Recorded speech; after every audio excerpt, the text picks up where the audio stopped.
آیت نمبر 8 ہے سورہ اشورا کی۔ اللہ تعالیٰ فرماتے ہیں اور اگر اللہ تعالیٰ چاہتا تو ان سب کو ایک ہی امت بنا دیتا، لیکن وہ جس کو چاہتا ہے اپنی رحمت میں داخل کرتا ہے، اور ظالموں کا نہ کوئی سرپرست ہے اور نہ ہی کوئی مددگار۔ اللہم رحمتک ارجو فلا تکلنی الی نفسی طرفۃ عین واصلح لی شانی کلہ لا الہ الا انت۔ بہت ہی پیاری دعا ہے کہ اللہ ہم تجھ سے تیری رحمت کے ہی امیدوار ہیں، تو ہمارے نفسوں کے حوالے ہمیں ایک لمحے کے لیے نہ کرنا اور ہماری اصلاح کر دینا، تمام معاملات کی اصلاح کر دینا۔ آیت نمبر 9 ہے کیا انہوں نے اللہ تعالیٰ کے سوا دوسرے کارساز بنا رکھے ہیں؟ پھر اللہ تعالیٰ ہی کارساز ہے، اور وہی مردوں کو زندہ کرتا ہے، اور وہی ہر چیز پر قدرت رکھنے والا ہے، اور جس کسی بات میں تم اختلاف کرو تو اس کا فیصلہ اللہ تعالیٰ ہی کے سپرد ہے۔ وہی اللہ تعالیٰ میرا رب ہے، اسی پر میں نے بھروسہ کیا اور اسی کی طرف میں رجوع کرتا ہوں۔ آسمانوں اور زمین کا پیدا کرنے والا ہے، اس نے تمہارے لیے خود تم ہی میں سے جوڑا بنایا اور جانوروں میں سے بھی جوڑا جوڑا بنایا، اور وہ تمہیں اس میں پھیلاتا ہے، اس جیسی کوئی چیز نہیں، وہ سب کی سننے والا، سب کو دیکھنے والا ہے۔ آسمانوں و زمین کی کنجیاں اسی کے اختیار میں ہے، جس کا چاہتا ہے رزق کشادہ کرتا ہے اور وہی تنگ بھی کر دیتا ہے۔ یقیناً وہ ہر چیز کا علم رکھنے والا ہے۔ اس نے تمہارے لیے وہی دین مقرر کیا ہے جس کا حکم اس نے نوح کو دیا، اور جس کی وحی ہم نے آپ کی طرف کی ہے، اور جس کا حکم ہم نے ابراہیم اور موسیٰ عیسیٰ کو دیا تھا کہ دین کو قائم کرو اور اس میں تفرقہ نہ ڈالو۔ مشرکین پر بہت گرا ہے جس کی طرف آپ انہیں دعوت دیتے ہیں۔ اللہ تعالیٰ اپنے لیے منتخب کرتا ہے جس کو چاہتا ہے، اور اپنی طرف اس کو راستہ دکھاتا ہے جو رجوع کرتا ہے۔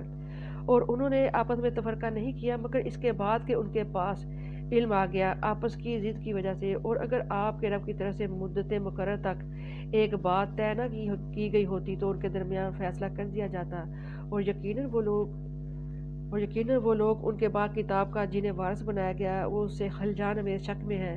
چنانچہ آپ اس دین کی دعوت دیں اور ایسے ہی قائم رہیں جیسے آپ کو حکم دیا گیا ہے، اور ان کی خواہشات کی پیروی نہ کریں، اور آپ کہہ دیں کہ اللہ تعالیٰ نے کتاب میں سے جو نازل کیا ہے میں اس پر ایمان لایا، اور مجھے حکم دیا گیا کہ میں تمہارے درمیان انصاف کروں۔ اللہ تعالیٰ ہمارا رب بھی ہے، تمہارا رب بھی ہے، ہمارے اعمال ہمارے لیے ہیں، تمہارے اعمال تمہارے لیے ہیں، ہمارے اور تمہارے درمیان کوئی جھگڑا نہیں۔ اللہ تعالیٰ ہم سب کو جمع کرے گا اور اسی کی طرف سب کو پلٹنا ہے۔ یعنی کتنے مقامات پہ اللہ تعالیٰ فرماتے ہیں نا کہ اللہ تعالیٰ کی طرف ہی سب کو پلٹنا ہے، یعنی لوٹنے کا شعور اللہ تعالیٰ دیتے ہیں۔ آیت نمبر 16 میں اللہ تعالیٰ فرماتے ہیں اور جو لوگ اللہ تعالیٰ کے بارے میں جھگڑا کرتے ہیں بعد اس کے کہ اس کو تسلیم کر لیا گیا، ان کی حجت کے رب کے نزدیک باطل ہے اور ان پر غضب ہے اور ان کے لیے سخت عذاب ہے۔ استغفر اللہ۔ وہ اللہ تعالیٰ ہی ہے جس نے حق کے ساتھ کتاب اور میزان نازل کی، اور تمہیں کیا خبر شاید وہ گھڑی قریب ہی ہو۔ اسے وہی لوگ جلدی مانگتے ہیں جو اس پر ایمان نہیں رکھتے، اور جو ایمان لائے ہیں وہ اس سے ڈرنے والے ہیں، اور وہ جانتے ہیں کہ یقیناً وہ حق ہے۔ سنو، یقیناً جو لوگ اس گھڑی کے بارے میں جھگڑتے ہیں وہ دور کی گمراہی میں ہیں۔ اللہ تعالیٰ اپنے بندوں پر بہت مہربان ہے، وہ جسے چاہتا ہے رزق دیتا ہے، وہ بڑی قوت والا ہے، بڑا زبردست ہے۔ اور جو کوئی آخرت کی کھیتی کا ارادہ رکھتا ہے ہم اس کے لیے اس کی کھیتی میں اضافہ کرتے ہیں، اور جو کوئی دنیا کی کھیتی کا ارادہ رکھتا ہے اسے ہم اس میں سے کچھ دے دیتے ہیں، اور آخرت میں اس کا کوئی حصہ نہیں ہے۔ تو اللہ تعالیٰ نے یہ جو انسان اعمال کرتا ہے نا اس کو ایک کھیتی سے تشبیہ دے کر پورا ایک لہلہاتا کھیت ہمارے سامنے اس طرح سے رکھ دیا، یعنی کہ حرث کے معنی ہوتا ہے نا کہ کسی چیز کی، یعنی کہ تہم ریزی، یعنی کہ اعمال جو ہوتے ہیں انسان کرتا ہے نا تو اس کے ثمرات اور فوائد جو ہوتے ہیں اس کا یہاں پہ ذکر کیا گیا۔ مطلب یہ کہ جو شخص دنیا میں اپنے مال یعنی محنت کے ذریعے سے آخرت کے جو ثواب کا طالب ہے تو اللہ تعالیٰ ظاہر ہے اس کی آخرت کی کھیتی میں اضافہ فرمائے گا۔ کیسے کہ ایک ایک نیکی کا اجر اللہ تعالیٰ کیسے دے گا؟ 10 گنا سے لے کر 700 گنا تک، بلکہ اس سے بھی زیادہ وہ عطا فرمائے گا، کیونکہ جتنی اخلاص ہے جس نے جو نیکی کی ہوگی اس اخلاص کے حساب سے اللہ تعالیٰ اس کو یعنی 700 گنا سے بھی زیادہ اجر بڑھا کر دے سکتا ہے۔ تو اللہ تعالیٰ نے ایک کھیتی کی شکل میں پورے یعنی کہ ایک ماحول منظر بیان کر دیا کہ انسان نیکی تو ایک کرے گا لیکن وہاں پہ ایک نیکیوں کی کیسے ایک یعنی کہ کھیت ہی تیار ہوگا نیکیوں کا۔ اللہ سے دعا بھی ہے ربنا آتنا فی الدنیا حسنۃ وفی الآخرۃ حسنۃ وقنا عذاب النار وقنا عذاب القبر وقنا عذاب الحشر وقنا عذاب المیزان آمین۔ آیت نمبر 21 ہے کیا ان کے کچھ شریک ہیں جنہوں نے ان کے لیے ایسا دین مقرر کیا ہے جس کی اللہ تعالیٰ نے اجازت نہیں دی؟ اگر فیصلے کی بات نہ ہوتی تو ان کے درمیان فیصلہ کر دیا جاتا، اور یقیناً ظالموں کے لیے دردناک عذاب ہے۔ آپ ظالموں کو دیکھیں گے کہ وہ اسے ڈر رہے ہوں گے جو انہوں نے کمایا، اور وہ عذاب ان پر واقع ہونے والا ہے۔ اور جو لوگ ایمان لائے ہیں اور جنہوں نے نیکیاں کی ہیں وہ جنت کے باغوں میں ہوں گے، ان کے لیے ان کے رب کے پاس وہ سب کچھ ہوگا جو وہ چاہیں گے، یہی بڑا فضل ہے۔ رب ابن لی عندک بیتا فی الجنہ، رب ابن لی عندک بیتا فی الجنہ، اللہم انا نسألک جنت الفردوس۔ آیت نمبر 23 میں اللہ تعالیٰ فرماتے ہیں، سورہ شورا کی آیت ہے، سورہ شورا قرآن مجید کی 42 صورت ہے اور پارہ نمبر 25۔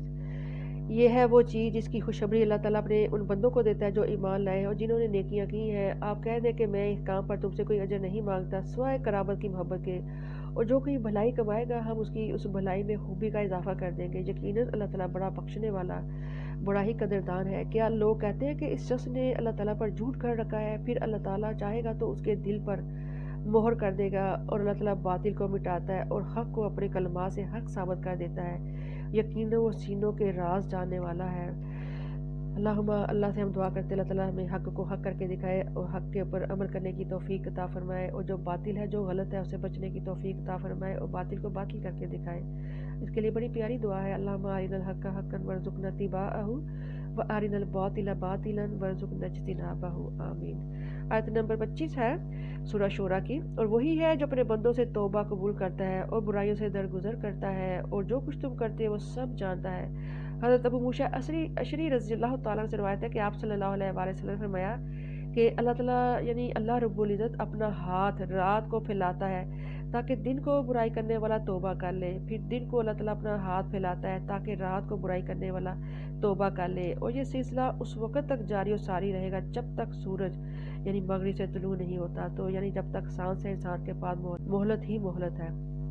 آیت نمبر 26 میں اللہ تعالیٰ فرماتے ہیں، اور ان لوگوں کی دعا قبول کرتا ہے جو ایمان لائے ہیں اور جنہوں نے نیکیاں کی ہیں، اور انہیں اپنے فضل سے اور زیادہ دیتا ہے۔ کافروں کے لیے سخت عذاب ہے، اور اگر اللہ تعالیٰ اپنے بندوں کا رزق کشادہ کر دیتا تو وہ زمین میں سرکش ہو جاتے، مگر وہ ایک اندازے سے جو چاہتا ہے نازل کرتا ہے۔ یقیناً وہ اپنے بندوں کی خبر رکھنے والا، انہیں دیکھنے والا ہے، اور وہی ہے جو لوگوں کے مایوس ہو جانے کے بعد بارش برساتا ہے اور اپنی رحمت پھیلا دیتا ہے، اور وہی کارساز، وہی قابل تعریف ہے۔ اور اس کی نشانیوں میں یہ بھی ہے کہ آسمانوں اور زمین کی پیدائش اور جو اس نے ان دونوں میں جاندار پھیلائے ہیں، اور جب وہ چاہے انہیں جمع کرنے پر بھی قادر ہے۔ حدیث میں آتا ہے کہ جو انسان یعنی اللہ تعالیٰ سے توبہ کرتا ہے، اپنے گناہوں کی معافی مانگتا ہے، تو حدیث میں آتا ہے کہ اللہ تعالیٰ اپنے بندے کی توبہ سے یعنی اس شخص سے بھی زیادہ خوش ہوتا ہے، یعنی کہ جس کی سواری اس کے کھانے پینے کے ساتھ صحرا بیابان میں گم ہو جائے اور وہ نامید ہو کر پھر کسی درخت کے نیچے لیٹ جائے کہ اچانک ہی اسے اپنی سواری مل جائے، اور وہ فرط مسرت میں یعنی اس کے منہ سے پتہ کیا نکلے کہ اے اللہ تو میرا بندہ اور میں تیرا رب، یعنی شدت مسرت میں وہ غلطی کر جائے۔ یہ صحیح مسلم کی روایت ہے۔ تو یعنی اللہ تعالیٰ اتنے خوش ہوتے ہیں اس بندے سے بھی زیادہ جب انسان توبہ استغفار کرتا ہے اللہ تعالیٰ سے۔ تو رمضان المبارک میں کثرت سے توبہ استغفار بھی کرنے کی ضرورت ہے، اور کثرت سے جنت مانگنے کی، کثرت سے دوزخ سے پناہ کی دعائیں کرنے کی بہت ضرورت ہے۔ آیت نمبر 30 میں اللہ تعالیٰ فرماتے ہیں، اور جو مصیبت تمہیں پہنچتی ہے تو تمہارے ان اعمال کی وجہ سے ہے جو تمہارے ہاتھوں نے کمائے ہیں، اور وہ بہت سے قصوروں سے درگزر کرتا ہے۔ تو حدیث میں آتا ہے کہ کسی مومن کو کوئی تکلیف اور کوئی غم پہنچتا ہے نا، حتیٰ کہ اس کے پیر میں کانٹا بھی چبھتا ہے، تو اللہ تعالیٰ اس کی وجہ سے اس کے گناہوں کو معاف فرما دیتے ہیں۔ یہ صحیح بخاری کی حدیث ہے۔ اللہ تعالیٰ فرماتے ہیں آیت نمبر 31 میں، اور تم زمین میں عاجز کر دینے والے نہیں ہو، اور تمہارے لیے اللہ تعالیٰ کے سوا نہ کوئی حامی ہے اور نہ ہی کوئی مددگار ہے۔ آیت نمبر 32 ہے سورہ شورا کی، اور اس کی نشانیوں میں سے ہے یہ جہاز جو سمندر میں پہاڑوں کی طرح ہیں، اور اگر وہ چاہے تو ہوا کو ساکن کر دے، پھر وہ سمندر کی پیٹھ پر ہی کھڑے رہ جائیں۔ یقیناً اس میں ہر بڑے صبر کرنے والے بڑے شکر گزار کے لیے نشانیاں ہیں۔ یا وہ ان کے اعمال کی وجہ سے انہیں تباہ کر دے اور بہت سے لوگوں کو معاف کر دے۔ جو لوگ ہماری آیات میں جھگڑے کرتے ہیں وہ جانتے ہیں کہ ان کے بھاگنے کی کوئی جگہ نہیں، چنانچہ جو بھی تمہیں دیا گیا ہے تو وہ محض دنیا کی زندگی کا تھوڑا سا ساز و سامان ہے، اور جو اللہ تعالیٰ کے پاس ہے وہ بہتر ہے اور باقی رہنے والا ہے ان کے لیے جو ایمان لائے ہیں اور وہ اپنے رب پر توکل کرتے ہیں۔ حدیث میں آتا ہے کہ اللہ کے نزدیک اس دنیا کی حیثیت کتنی ہے کہ مچھر کے پر کے برابر بھی نہیں ہے، کیونکہ اللہ کے نزدیک اس کی حیثیت اگر مچھر کے پر کے برابر بھی ہوتی تو اللہ کسی کافر کو ایک گھونٹ پانی کا بھی نہ دیتا، یعنی اللہ کے نزدیک اس دنیا کی کوئی حیثیت نہیں ہے۔ آیت نمبر 37 میں اللہ تعالیٰ فرماتے ہیں، جو بڑے بڑے گناہوں اور بے حیائی کے کاموں سے بچتے ہیں اور جب انہیں غصہ آتا ہے تو وہ درگزر کرتے ہیں۔ حدیث میں آتا ہے کہ بندے کے معاف کر دینے سے اللہ تعالیٰ اس کی عزت کو بڑھا دیتے ہیں۔ آیت نمبر 38 ہے، اور جو اپنے رب کی پکار پر لبیک کہتے ہیں، نماز قائم کرتے ہیں، اور ان کا معاملہ آپس کے مشورے سے ہوتا ہے، اور جو ہم نے ان کو رزق دیا اس میں سے وہ خرچ کرتے ہیں، اور وہ لوگ ہیں کہ جب ان پر ظلم ہوتا ہے تو وہ بدلہ لیتے ہیں، اور برائی کا بدلہ اس جیسی برائی ہے، پھر بھی جو کوئی معاف کر دے اور اصلاح کرے تو اس کا اجر اللہ تعالیٰ کے ذمہ ہے، یقیناً وہ ظالموں سے محبت نہیں رکھتا۔ اور جو لوگ ظلم ہونے کے بعد اس کا بدلہ لیں، پھر یہی لوگ ہیں جن پر کوئی الزام نہیں۔ یقیناً الزام صرف انہی پر ہے جو لوگوں پر ظلم کرتے ہیں اور زمین میں ناحق سرکشی کرتے ہیں۔ یہی لوگ ہیں جن کے لیے دردناک عذاب ہے۔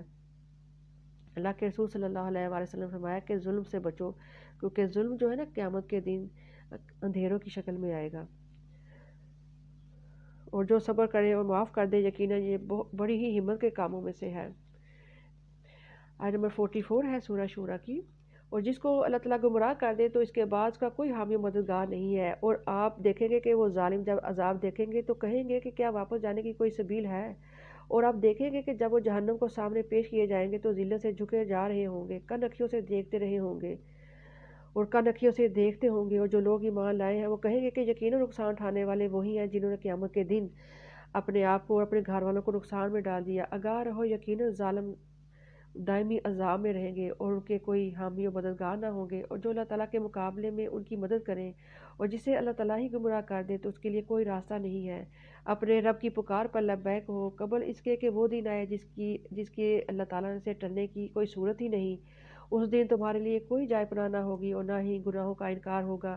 پھر بھی اگر وہ منہ پھیریں گے تو ہم نے آپ کو ان پر نگہبان بنا کر تو نہیں بھیجا، آپ پر صرف پہنچا دینا ہے۔ اور یقیناً جب ہم انسان کو اپنی رحمت سے اپنی طرف سے رحمت کا مزہ چکھاتے ہیں تو اس پر خوش ہو جاتا ہے، اور اگر ان پر کوئی مصیبت آ جاتی ہے اس کے سبب جو ان کے اپنے ہاتھوں نے آگے بھیجے ہوتے ہیں تو یقیناً انسان سخت ناشکرا بن جاتا ہے۔ آسمانوں اور زمین کی بادشاہت اللہ تعالیٰ کے لیے ہے، جو کچھ وہ چاہتا ہے پیدا کرتا ہے، جسے چاہتا ہے لڑکیاں دیتا ہے اور جسے چاہتا ہے لڑکے دیتا ہے، یا انہیں لڑکے اور لڑکیاں ملا کر دیتا ہے، اور جسے چاہتا ہے بے اولاد ہی رکھتا ہے۔ یقیناً وہ بڑا ہی جانے والا خوب قدرت رکھنے والا ہے۔ اللہ سے دعا کرتے ہیں جن کی اولاد نہیں اللہ تعالیٰ سب کو صاحب اولاد فرمائے، اور جن کی اولاد ہے ان کی اولادوں کو اللہ تعالیٰ کی آنکھوں کی ٹھنڈک بنائے۔ آیت نمبر 51 ہے، اور کسی انسان کی یہ طاقت نہیں کہ وہ اللہ تعالیٰ اس سے کلام کرے مگر وحی سے یا پردے کے پیچھے سے، یا وہ کوئی پیغمبر بھیجتا ہے پھر وہ اس کے حکم سے جو چاہتا ہے وہی کرتا ہے۔ یقیناً وہ برتر ہے، بہت ہی دانا ہے۔ اور اسی طرح ہم نے آپ کی طرف اپنے حکم سے ایک روح یعنی وحی کی ہے۔ آپ نہیں جانتے تھے کہ کتاب کیا ہوتی ہے اور ایمان کیا ہوتا ہے، لیکن ہم نے اسے ایک روشنی بنا دیا ہے جس کے ذریعے ہم اپنے بندوں میں سے جسے چاہتے ہیں ہدایت دیتے ہیں، اور یقیناً آپ سیدھی راہ کی طرف رہنمائی کرتے ہیں، اللہ تعالیٰ کے راستے کی طرف جو آسمانوں میں ہے اور جو زمین میں ہے سب اسی کا ہے۔ اگر ہو سارے معاملات اللہ تعالیٰ ہی کی طرف لوٹتے ہیں۔ سورہ الزخرف مکی ہے اور اس میں 89 آیات اور 7 رکوع ہے۔ اللہ تعالیٰ کے نام سے جو وسیع رحمت والا بہت ہی رحم کرنے والا ہے۔ حامیم، واضح کتاب کی قسم، یقیناً ہم نے اسے عربی زبان کا قرآن بنایا ہے تاکہ تم سمجھو۔ یقیناً یہ اصل کتاب میں ہمارے پاس ہے، بلند مرتبہ پر حکمت ہے۔ کیا ہم تم سے نصیحت کو روک دیں گے کہ تم حد سے گزرنے والے ہو؟ اور ہم نے تم سے پہلوں میں کتنے ہی نبی بھیجے، اور ان کے پاس جب کوئی نبی آتا تھا وہ اس کا مذاق اڑاتے تھے، چنانچہ ہم نے انہیں بھی ہلاک کر دیا، باوجود ان سے زیادہ طاقتور تھے، اور پہلے لوگوں کی مثالیں گزر چکی ہیں۔ اور اگر آپ ان سے پوچھیں کہ آسمانوں اور زمین کو کس نے پیدا کیا تو وہ ضرور کہیں گے کہ زبردست جانے والے اللہ تعالیٰ نے انہیں پیدا کیا ہے، اور جس نے تمہارے لیے زمین کو گہوارہ بنایا اور تمہارے لیے اس میں راستے بنائے تاکہ تم ہدایت پاؤ، اور جس نے ایک خاص مقدار میں آسمان سے پانی اتارا، پھر ہم نے اس کے ذریعے سے مردہ زمین کو زندہ کر دیا، اسی طرح تم زمین سے نکالے جاؤ گے۔ کیسے اللہ تعالیٰ زمین سے یعنی مردہ ہونے کے بعد اٹھنے کا شعور دلاتے ہیں۔ آیت نمبر 12 ہے، اور جس نے سب کو جوڑا جوڑا پیدا کیا اور تمہارے لیے کشتیاں اور جانور بنائے جن پر تم سوار ہوتے ہو تاکہ تم ان کی پشتوں پر جم کر بیٹھو، پھر تم اپنے رب کی نعمت کو یاد کرو جب ان پر برابر ہو کر بیٹھ جاؤ، اور کہو کہ پاک ہے وہ ذات جس نے اس کو ہمارے بس میں کر دیا اور ہم اس کو قابو میں کرنے والے نہ تھے، اور یقیناً ہم اپنے رب کی طرف پلٹنے والے ہیں۔ یہ وہ دعا ہے جو سواری پر بیٹھتے ہوئے کرنی چاہیے۔ تو اللہ تعالیٰ نے یہاں پہ یہ دعا سکھائی ہے، دعا بہت ہی پیاری ہے، دعا سب کو ہی آنی چاہیے، جب سفر کرتے ہیں نا تو یہ دعا ضرور پڑھنی چاہیے۔ سبحان الذی سخر لنا ھذا وما کنا لہ مقرنین وإنا الی ربنا لمنقلبون۔ بہت ہی پیاری دعا ہے، سواری پہ سوار ہوتے ہوئے یہ دعا پڑھنی چاہیے۔ آیت نمبر 15 میں اللہ تعالیٰ فرماتے ہیں، اور ان لوگوں نے بعض کو اللہ تعالیٰ کے بندوں میں سے اس کا جز بنا ڈالا۔ یقیناً انسان کھلا احسان فراموش ہے۔ کیا اس نے اپنی تخلیق میں بیٹیاں بنائی ہیں اور تمہیں بیٹوں کے لیے چن رکھا ہے؟ اور جب ان میں سے کسی کو اس چیز کی خوشخبری دی جاتی ہے جسے وہ رحمان کی طرف منسوب کرتا ہے، اس کا چہرہ سیاہ پڑ جاتا ہے اور وہ غم کو دبائے جاتا ہے کیا بھلا وہ جو زیوروں میں پالی جاتی ہے اور جو بحث و حجت میں وعدہ کرنے والی نہیں ہے، اور انہوں نے فرشتوں کو جو رحمان کے ہاتھ بندے ہیں عورتیں بنا دی ہے، کیا ان کی پیدائش کے وقت وہ موجود تھے؟ جلد ہی ان کی گواہی لکھ لی جائے گی اور اسے پوچھا جائے گا۔ اور انہوں نے کہا کہ اگر رحمان چاہتا تو ہم ان بتوں کی عبادت نہ کرتے، حالانکہ انہیں اس معاملے کا کوئی علم نہیں، یہ محض قیاس رائیاں کرتے ہیں۔ کیا ہم نے اس سے پہلے انہیں کوئی کتاب دی ہے کہ وہ اس کو مضبوط پکڑنے والے ہوں؟ بلکہ انہوں نے کہا کہ یقیناً ہم نے اپنے باپ دادا کو ایک طریقے پر پایا ہے، اور یقیناً ہم ان کے نقش قدم پر ہدایت پانے والے ہیں۔ اور اسی طرح تم سے پہلے ہم نے کسی بستی میں کوئی خبردار کرنے والا نہیں بھیجا، مگر اس کے خوشحال لوگوں نے کہا کہ یقیناً ہم نے اپنے باپ دادوں کو ایک طریقے پر پایا، یقیناً ہم انہی کے نقش قدم کی پیروی کرنے والے ہیں۔ اس نے کہا کیا بھلا اگرچہ میں تمہیں اسے زیادہ صحیح راستہ بتا دوں جس پر تم نے اپنے باپ دادا کو پایا؟ انہوں نے کہا کہ یقیناً ہم اس چیز کا انکار کرنے والے ہیں جس کے ساتھ تمہیں بھیجا گیا ہے۔ چنانچہ ہم نے اسے انتقام لیا، سو آپ دیکھیں جھٹلانے والوں کا انجام کیا ہوا۔ سورہ زخرف کی آیت نمبر 26 ہے۔ اللہ تعالیٰ اس میں فرماتے ہیں واقعہ ابراہیم علیہ السلام کا، اور جب ابراہیم نے اپنے باپ اور اپنی قوم سے کہا یقیناً میں ان چیزوں سے بیزار ہوں جن کی تم عبادت کرتے ہو، سوائے اس ذات کے جس نے مجھے پیدا کیا، چنانچہ یقیناً وہ جلد ہی میری رہنمائی کرے گا۔ اور اس بات کو اس نے اپنے پیچھے باقی رہنے والوں میں بتا دیا تاکہ وہ رجوع کریں، بلکہ میں نے انہیں اور ان کے باپ دادا کو سامان زندگی دیا، یہاں تک کہ ان کے پاس حق اور کھول کھول کر بیان کرنے والا رسول آ گیا، اور جب ان کے پاس حق آ گیا تو انہوں نے کہا کہ یہ جادو ہے اور یقیناً ہم اس کا انکار کرنے والے ہیں۔ اور انہوں نے کہا کہ یہ قرآن دو بستیوں میں سے کسی بڑے آدمی پر کیوں نہیں اتارا گیا؟ کیا یہ لوگ آپ کے رب کی رحمت کو تقسیم کرتے ہیں؟ دنیا کی زندگی میں ان کی روزی کو ہم نے ان کے درمیان تقسیم کیا ہے، اور ہم نے ایک دوسرے پر ان کے درجے بلند کی فرمائے تاکہ وہ ایک دوسرے سے خدمت لیں، اور آپ کے رب کی رحمت اس سے بہتر ہے جو وہ لوگ جمع کرتے ہیں۔ اور اگر یہ بات نہ ہوتی کہ سب لوگ ایک ہی طریقے کے ہو جائیں گے تو جو لوگ رحمان کا انکار کرتے ہیں ہم ان کے لیے ان کے گھروں کی چھتیں چاندی کے بنا دیتے ہیں، اور سیڑھیاں بھی جن پر وہ چڑھتے، اور ان کے گھروں کے دروازے اور تخت جن پر تکیہ لگا کر بیٹھے ہیں، اور سونے کے بھی، اور یہ سب کچھ نہیں مگر دنیا کی زندگی کا ساز و سامان ہے، اور آپ کے رب کے نزدیک آخرت پرہیزگاروں کے لیے ہے۔ اور جو شخص رحمان کے ذکر سے منہ موڑتا ہے ہم اس پر ایک شیطان مسلط کر دیتے ہیں، چنانچہ وہی اس کا ساتھی بن جاتا ہے۔ تو وہ شیطان اصل میں جو اللہ تعالیٰ کی یاد سے غافل رہنے والے لوگ ہوتے ہیں نا، وہ ان کا ساتھی بن جاتا ہے جو ہر وقت ان کے ساتھ رہتا ہے، جو اللہ تعالیٰ کی یاد سے غافل ہوتے ہیں، پھر وہ ان کو نیکیوں سے روکتا ہے، وہ شیطان جو ہوتا ہے، یا پھر انسان خود ہی اسی شیطان کا ساتھی بن جاتا ہے اور اس سے پھر جدا نہیں ہوتا، بلکہ تمام معاملات میں اس شیطان کی ہی پیروی کرتا ہے اور اس کے تمام وسوسوں میں اس کی اطاعت کرتا ہے۔ جو شیطان اس کے دل میں وسوسے ڈالتا ہے نا پھر ان کو مانتا ہے۔ تو سیدنا عبداللہ ابن مسعود رضی اللہ تعالیٰ یعنی کہ آپ صلی اللہ علیہ وسلم پوچھا کہ یا رسول اللہ ہر انسان کے ساتھ اس کا ایک ہمزاد جن ہوتا ہے، تو کیا آپ صلی اللہ علیہ وسلم کے ساتھ بھی یعنی یہ جن ہے؟ تو آپ صلی اللہ علیہ وسلم نے فرمایا کہ ہاں میرے ساتھ بھی ہے، لیکن مجھے وہ نیکیاں ہی القاء کرتا ہے۔ ظاہر ہے آپ صلی اللہ علیہ وسلم تو اللہ تعالیٰ کو اتنا یاد کرتے تھے، ہر وقت ہی یاد کرتے تھے، تو شیطان اس کا ساتھی بن جاتا ہے، اس کا قرین بن جاتا ہے جو یعنی کہ اللہ تعالیٰ کے ذکر سے غافل رہتا ہے، کیونکہ ابن آدم کے دل پر شیطان دھرمنا مار کر بیٹھ جاتا ہے نا، جب وہ ذکر کرتا ہے تو وہ دبک کر بھاگ جاتا ہے، اور وہ یقیناً لوگوں کو راہ حق سے روکتے ہیں، اور وہ سمجھتے ہیں کہ یقیناً وہ ہدایت یافتہ ہیں، یہاں تک کہ جب وہ ہمارے پاس آئے گا تو کہے گا کہ کاش میرے اور تمہارے درمیان مشرق اور مغرب کا بعد ہوتا، چنانچہ بہت ہی برا ہے وہ ساتھی ہے، اور آج تمہیں یہ بات ہرگز فائدہ نہ دے گی جب تم ظلم کر چکے، یقیناً تم سب عذاب میں اکٹھے ہو۔ کیا پھر آپ بہروں کو سنائیں گے یا اندھوں کو راستہ دکھائیں گے ان لوگوں کو جو کھلی گمراہی میں پڑے ہیں؟ پھر اگر ہم آپ کو لے جائیں تو یقیناً پھر بھی ہم ان سے انتقام ہی لینے والے ہیں، یا ہم آپ کو ضرور وہ عذاب دکھا دیں جس کا ہم نے اسے وعدہ کیا ہے، پھر یقیناً ہم ان پر پوری قدرت رکھنے والے ہیں۔ چنانچہ آپ اس کو مضبوطی سے تھامے رہیں جو آپ کی طرف وحی کیا گیا ہے، یقیناً آپ ہی سیدھے راستے پر ہیں، اور یقیناً یہ قرآن آپ کے لیے اور آپ کی قوم کے لیے بڑا شرف ہے، اور جلد ہی تم سے پوچھا جائے گا۔ اور آپ ان سے پوچھ سکتے ہیں جنہیں ہم نے آپ سے پہلے اپنے رسولوں میں سے بھیجا تھا، کیا ہم نے رحمان کے سوا دوسرے معبود ٹھہرائے تھے کہ ان کی عبادت کی جائے؟ اور ہم نے موسیٰ کو اپنی نشانیوں کے ساتھ فرعون اس کے سرداروں کی طرف بھیجا تو اس نے کہا یقیناً میں رب کائنات کا رسول ہوں، پھر جب وہ ان کے پاس نشانیاں لے کر آیا تو تب وہ اس پر ہنسنے لگے، اور ہم انہیں جو نشانی بھی دکھاتے تھے وہ پہلی سے بڑھ کر ہوتی تھی، اور ہم نے انہیں عذاب میں آ پکڑا کہ وہ لوٹ آئیں، اور انہوں نے کہا اے جادوگر اپنے رب سے ہمارے لیے دعا کرو اس عہد کی وجہ سے جو اس نے تم سے کیا ہے، یقیناً ہم راہ راست پر آ جائیں گے۔ پھر جب ہم ان پر سے عذاب ہٹا دیتے تو اچانک وہ اپنا عہد توڑ دیتے۔ اور فرعون نے اپنی قوم میں پکار کر کہا، اے میری قوم، کیا مصر کی بادشاہی میری نہیں ہے اور یہ نہریں جو میرے نیچے بہتی ہیں، کیا پھر تم لوگ دیکھتے نہیں ہو؟ یا میں ہی اس شخص سے بہتر ہوں جو ذلیل و حقیر ہے اور صاف بول بھی نہیں سکتا؟ پھر کیوں نہ اس پر سونے کے کنگن اتارے گئے یا فرشتے اس کے ساتھ جمع ہو کر کیوں نہ آئے؟ سو اس نے اپنی قوم کو ہلکا سمجھا، چنانچہ انہوں نے اس کی اطاعت کی، یقیناً وہ نافرمان لوگ تھے۔ پھر جب انہوں نے ہمیں غصہ دلایا تو ہم نے اسے انتقام لیا، سو ہم نے ان سب کو غرق کر دیا۔ پھر ہم نے ان کو ماضی کی داستان اور بعد والوں کے لیے مثال بنا دیا۔ اور جب ابن مریم کی مثال دی گئی تو آپ کی قوم اس پر شور مچاتی ہے، اور انہوں نے کہا کہ کیا ہمارے معبود اچھے ہیں، یا وہ یہ مثال انہوں نے محض جھگڑنے کے لیے بیان کی ہے، بلکہ یہ لوگ جھگڑالو ہیں۔ وہ ایک بندے کے سوا کچھ نہیں تھا جس پر ہم نے انعام کیا، اور ہم نے اسے بنی اسرائیل کے لیے مثال بنا دیا۔ اور اگر ہم چاہیں تو تمہارے اندر سے فرشتے بنا دیں جو زمین میں جانشین ہو، اور یقیناً وہ عیسیٰ قیامت کی ایک نشانی ہے۔ پھر تم اس میں شک نہ کرو اور میری پیروی کرو، یہی سیدھا راستہ ہے۔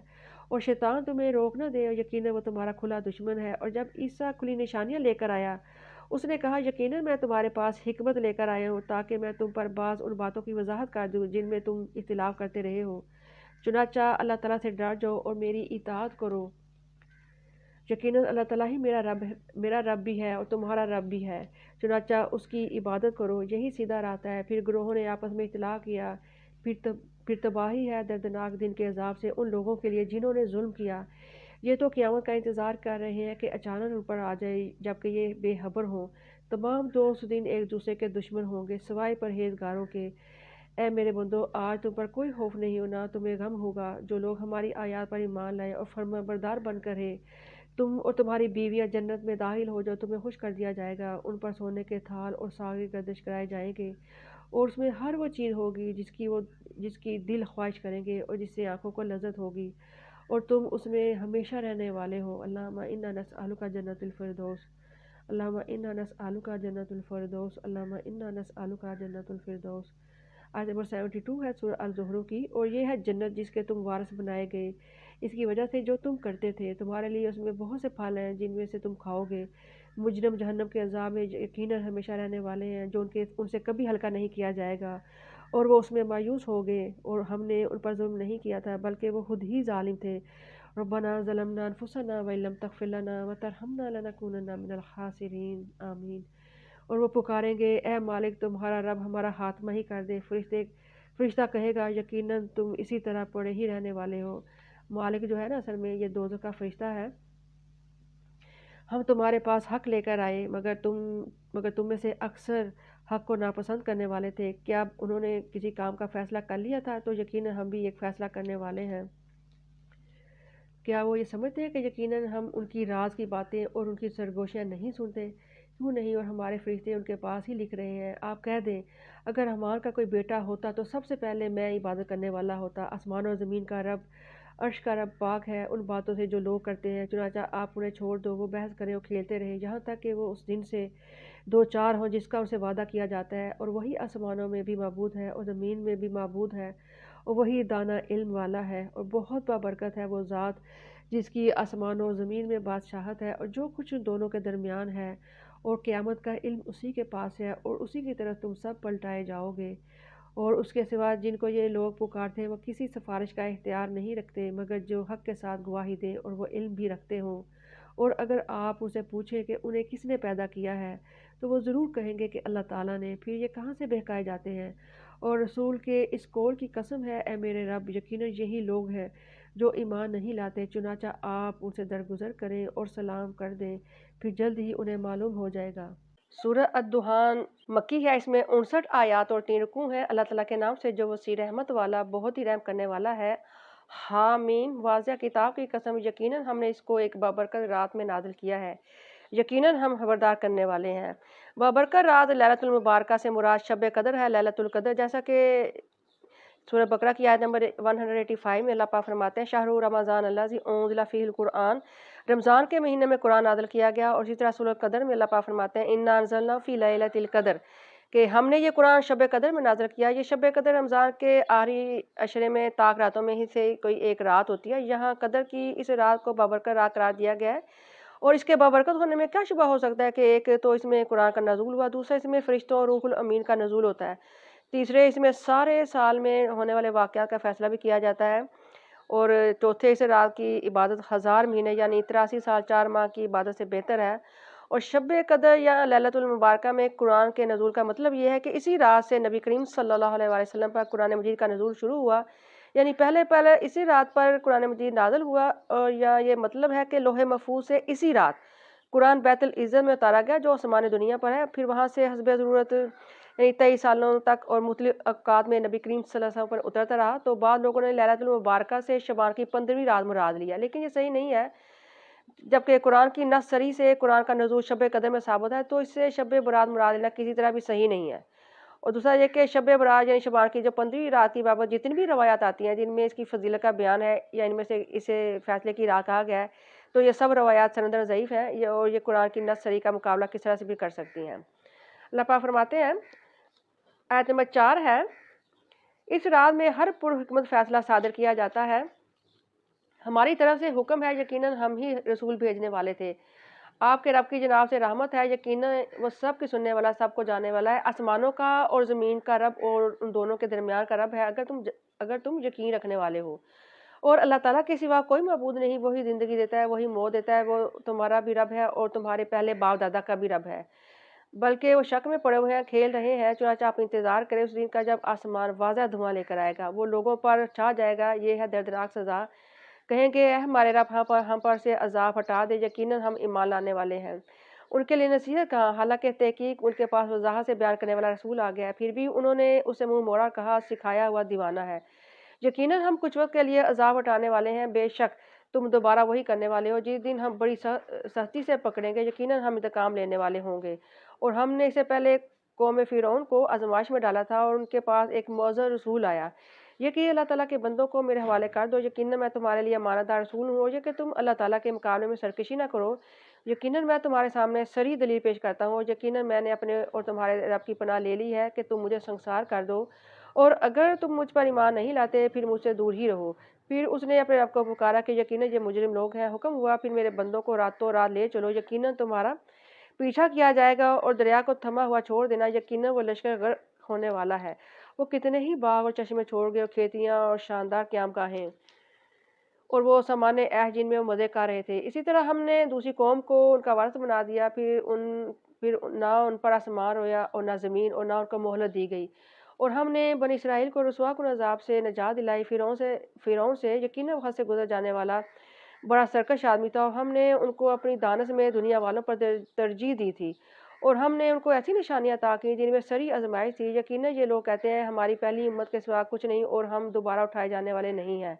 ہمارے باپ دادا کو لاؤ اگر تم واقعی سچے ہو. کیا یہ بہتر ہے یا تبا کی قوم جو ان سے پہلے تھے، ہم نے انہیں بھی ہلاک کر دیا، یقیناً وہ مجرم لوگ تھے. ہم نے آسمانوں کو اور زمین کو ان دونوں کے درمیان کو کھیل کے طور پر پیدا نہیں کیا، ہم نے تو ان کو حق کے ساتھ ہی پیدا کیا، لیکن ان کے اکثر لوگ نہیں جانتے. یقیناً فیصلے کا دن ان سب کے لیے مقرر وقت ہے، جس دن کوئی رشتہ دار کسی رشتہ دار کے کچھ بھی کام نہیں آئے گا، اور نہ ہی ان کی مدد کی جائے گی مگر وہی جس پر اللہ تعالیٰ رحم کریں. ربی فر ورحمتا خیر الراحمین، یقیناً وہ بڑا زبردست ہے، بڑا ہی رحم کرنے والا ہے.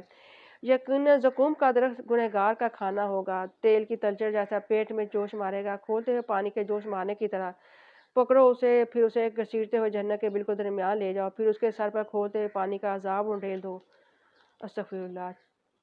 چک اس کا مزہ، یقیناً تو بڑا زبردست معزز آدمی ہے. یقیناً یہ وہی چیز ہے جس میں تم شک کرتے تھے. بے شک متقی لوگ امن کی جگہ میں ہوں گے، باغوں اور چشموں میں، وہ باریک ریشم اور دبیر ریشم میں سے پہنے گے، آمنے سامنے بیٹھے ہوں گے. اسی طرح ہے، اور ہم ان کو گوری گوری اور بڑی بڑی آنکھوں والی عورتوں سے بیاہ دیں گے، ان میں وہ ہر قسم کے لذیذ پھل اطمینان سے طلب کریں گے. وہ وہاں سوائے پہلی موت کو نہ چکھیں گے، اور ان کو جہنم کے عذاب سے بچا لے گا. آپ کے رب کی طرف سے فضل ہے، یہی بڑی کامیابی ہے. پھر یقیناً ہم نے اسے آپ کی زبان میں آسان کر دیا تاکہ یہ لوگ نصیحت حاصل کریں. پھر آپ بھی انتظار کریں، یقیناً وہ بھی انتظار کرنے والے ہیں. 56 آیت میں اللہ پاک نے فرمایا کہ وہ وہاں سوائے پہلی موت کو نہ چکھیں گے، اور وہ ان کو جہنم کے عذاب سے بچا لے گا.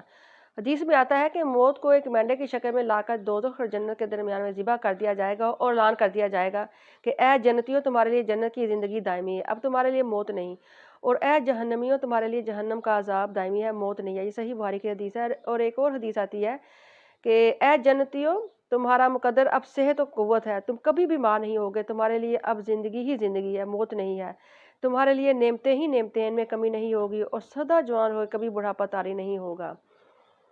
ایک اور حدیث میں آتا ہے، فرمایا کہ یہ بات جان لو تو تم میں سے کسی شخص کو اس کا عمل جنت میں نہیں لے کر جائے گا۔ صحابہ نے عرض کیا یا رسول اللہ علیہ وسلم آپ کو بھی؟ فرمایا ہاں مجھے بھی، مگر یہ کہ اللہ تعالیٰ مجھے اپنی رحمت و فضل سے ڈھانپ لے۔ یہ صحیح بخاری کی حدیث ہے کتاب الرقاق میں سے۔ سورہ الجاثیہ مکی ہے، اس میں 37 آیات اور 4 رکوع ہیں۔ اللہ تعالیٰ کے نام سے جو وسیع رحمت والا بہت ہی رحم کرنے والا ہے۔ حامیم، اس کتاب کا نزول اللہ تعالیٰ کی طرف سے ہوا ہے جو بڑا زبردست ہے، خوب حکمت والا ہے۔ یقیناً آسمانوں و زمین میں اہل ایمان کے لیے بہت سی نشانیاں ہیں، اور تمہاری اپنی پیدائش میں اور ان جانوروں میں جنہیں اللہ تعالیٰ زمین میں پھیلاتا ہے نشانیاں ہیں ان لوگوں کے لیے جو یقین رکھتے ہیں، اور رات و دن کے اختلاف میں، اور جو اللہ تعالیٰ نے آسمان سے رزق نازل کیا پھر اس کے ذریعے زمین کو اس کی موت کے بعد زندہ کر دیا، اور ہواؤں کی گردش میں بہت سی نشانیاں ان لوگوں کے لیے جو عقل سے کام لیتے ہیں۔ یہ اللہ تعالیٰ کی آیات ہیں جنہیں ہم حق کے ساتھ آپ کو سنا رہے ہیں۔ اب اللہ تعالیٰ اور اس کی آیات کے بعد کون سی بات ہے جس پر یہ ایمان لائیں گے؟ ہر جھوٹے گنہگار کی تباہی ہے جو اللہ تعالیٰ کی آیات سنتا ہے، جب وہ اس کے سامنے پڑھی جاتی ہیں پھر تکبر کر کے اصرار کرتا ہے گویا اس نے انہیں سنا ہی نہیں۔ چنانچہ آپ ایسے شخص کو دردناک عذاب کی خوشخبری دے دیں، اور جب ہماری آیات میں سے کوئی اس کے علم میں آتی ہے تو اس کا مذاق بنا دیتا ہے، ان کے لیے تو توہین امیز عذاب ہے، ان کے آگے جہنم ہے، اور جو انہوں نے کمایا اس میں سے کچھ بھی ان کے کام نہیں آئے گا، اور نہ ہی وہ انہوں نے اللہ تعالیٰ کے سوا جنہیں اپنا سرپرست بنا رکھا تھا، اور ان کے لیے بڑا عذاب ہے۔ استغفر اللہ۔ یہ ہدایت ہے، اور جن لوگوں نے اپنے رب کی آیات سے کفر کیا ان کے لیے بدترین قسم کا دردناک عذاب ہے۔ اللہ تعالیٰ ہی ہے جس نے تمہارے لیے سمندر کو مسخر کیا تاکہ اس کے حکم سے کشتیاں اس میں چلیں، اور تاکہ تم اس کے فضل میں سے تلاش کرو، اور تاکہ تم شکر گزار بنو، اور جو کچھ آسمانوں میں ہے جو کچھ زمین میں ہے سب کو اپنی طرف سے اس نے تمہارے لیے مسخر کر دیا۔ یقیناً اس میں بڑی نشانیاں ان لوگوں کے لیے جو غور و فکر کرتے ہیں۔ آپ پہلے ایمان سے کہہ دیں جو اللہ تعالیٰ کے عذاب کے دنوں کی توقع نہیں رکھتے ان سے درگزر کریں تاکہ اللہ تعالیٰ ایک قوم کو اس کی کمائی کا بدلہ دے جو وہ کر رہے ہیں۔ جو کوئی نیک عمل کرے گا اس کے لیے اپنے ہی لیے ہے، اور جو برائی کرے گا تو اس کا وبال اسی پر ہوگا، پھر تم اپنے رب کی طرف لوٹائے جاؤ گے۔ اور ہم نے بنی اسرائیل کو کتاب و حکمت اور نبوت دی، اور ہم نے انہیں پاکیزہ چیزوں میں سے رزق عطا کیا، اور ہم نے انہیں دنیا والوں پر فضیلت بخشی، اور ہم نے انہیں دین کے بارے میں کھلی کھلی دلیلیں دیں، پھر انہوں نے اختلاف نہیں کیا مگر اس کے بعد کہ ان کے پاس علم آ گیا تھا آپس میں ایک دوسرے پر زیادتی کرنے کے لیے۔ یقیناً آپ کا رب قیامت کے دن ان کے درمیان فیصلہ کر دے گا جن میں وہ اختلاف کرتے تھے۔ پھر ہم نے آپ کو دین کی ایک شریعت پر کر دیا، چنانچہ آپ اسی کی پیروی کریں اور ان لوگوں کی خواہشات کی پیروی نہ کریں جو علم نہیں رکھتے۔ بلا شبہ یہ لوگ اللہ تعالیٰ کے مقابلے میں آپ کے کچھ بھی کام نہیں آ سکتے، اور یقیناً ظالم ایک دوسرے کے ساتھی ہیں، اور اللہ تعالیٰ پرہیزگاروں کا ساتھی ہے۔ یہ لوگوں کے لیے بصیرت افروز دلائل ہیں، اور ان لوگوں کے لیے ہدایت اور رحمت ہے جو یقین رکھتے ہیں۔ کیا جن لوگوں نے برائیوں کا ارتکاب کیا ہے انہوں نے یہ سمجھ رکھا ہے کہ ہم انہیں ان لوگوں کی مانند کر دیں گے جو ایمان لائے ہیں اور جنہوں نے نیک عمل کیے ہیں ان کا جینا اور مرنا برابر ہو جائے؟ بہت برا ہے جو وہ فیصلہ کرتے ہیں۔ اور اللہ تعالیٰ نے آسمانوں اور زمین کو حق کے ساتھ پیدا کیا ہے، اور تاکہ ہر شخص کو اس کے کام کا بدلہ دیا جائے، اور لوگوں پر ظلم نہیں کیا جائے گا۔ پھر کیا تم نے اس شخص کو دیکھا ہے جس نے اپنی خواہش نفس کو اپنا معبود بنا رکھا ہے، اور اللہ تعالیٰ نے اس کے علم کے باوجود اسے گمراہی میں ڈال دیا، اس کے کانوں اور اس کے دل پر مہر لگا دی، اور اس کی آنکھوں پر پردہ ڈال دیا۔ چنانچہ اللہ تعالیٰ کے بعد اب کون اسے ہدایت دے گا؟ پھر بھی کیا تم سبق حاصل نہیں کرتے؟ اور انہوں نے کہا کہ یہی بس ہماری دنیا کی زندگی ہے، اسی میں ہم مرتے ہیں اور ہم جیتے ہیں، اور ہمیں صرف زمانے کی گردش ہلاک کرتی ہے، اور انہیں اس بارے میں کوئی علم نہیں، وہ محض گمان کی باتیں کرتے ہیں۔ اور جب ہماری واضح آیات انہیں سنائی جاتی ہیں تو کوئی حجت ان کے پاس اس کے سوا نہیں ہوتی کہ وہ کہتے ہیں کہ ہمارے باپ دادا کو لے آؤ اگر تم واقعی سچے ہو۔ آپ کہتے ہیں اللہ تعالیٰ تمہیں زندگی دیتا ہے، پھر وہی تمہیں موت بھی دے گا، پھر وہی تمہیں قیامت کے دن جمع کرے گا، جس میں کوئی شک نہیں، لیکن اکثر لوگ نہیں جانتے۔ اور آسمانوں اور زمین کی بادشاہت اللہ تعالیٰ کے لیے ہے، اور جس دن قیامت قائم ہوگی اس دن اہل باطل خسارے میں پڑ جائیں گے، اور آپ ہر گروہ کو گھٹنوں کے بل گرا دیکھیں گے، ہر گروہ کو اس کے نامہ اعمال کی طرف بلایا جائے گا۔ آج تمہیں وہی جزا دی جائے گی جو تم کیا کرتے تھے، یہ ہمارا نامہ اعمال ہے جو تمہارے خلاف حق کے ساتھ بول رہا ہے۔ یقیناً ہم لکھواتے جاتے تھے جو کچھ بھی تم کیا کرتے تھے۔ پھر وہ لوگ جو ایمان لائے ہیں اور جنہوں نے نیکیاں کی ہیں پھر ان کا رب انہیں اپنی رحمت میں داخل کرے گا، یہی کھلی کامیابی ہے۔ اور رہے وہ لوگ جنہوں نے کفر کیا، اسے کہا جائے گا تو کیا میری آیات تمہیں سنائی نہیں جاتی تھیں؟ پھر تم نے تکبر کیا، تم لوگ مجرم تھے۔ اور جب کہا جاتا تھا کہ یقیناً اللہ تعالیٰ کا وعدہ سچا ہے